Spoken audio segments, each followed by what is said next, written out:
செங்கோட்டையனின் எதிர்ப்பு நியாயமானதுதான் என்றும் எம்ஜிஆர் ஜெயலலிதாவை விட எடப்பாடி பழனிசாமி பெரிய ஆள் இல்லை என்றும் அதிமுக முன்னாள் அமைச்சர் வைத்தியலிங்கம் தெரிவித்துள்ளார். சென்னை எழும்பூரில் நிகழ்ச்சியில் பேசிய அவர் இவ்வாறு கூறியுள்ளார். எண்ணம் நிறைவேற வேண்டும் என்று உண்மையான எண்ணம் இருந்தால் இந்த கட்சி ஒற்றுமைப்படுத்துவதற்கு எடப்பாடி பழனிசாமி முயற்சிக்க வேண்டும்.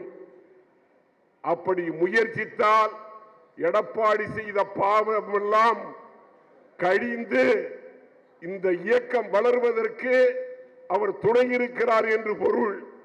துணை என்றால் என்ன? பொதுச் செயலாளரை விட்டு விலகி இந்த இயக்கம் ஒற்றுமையாக இருக்க அவர் பாடுபட வேண்டும்.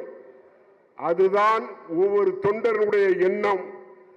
இன்றைக்கு நிச்சயமாக தேர்தல் கமிஷன் எடப்பாடி பழனிசாமி பொதுச் செயலாளராக தேர்ந்தெடுக்கப்பட்டது செல்லாது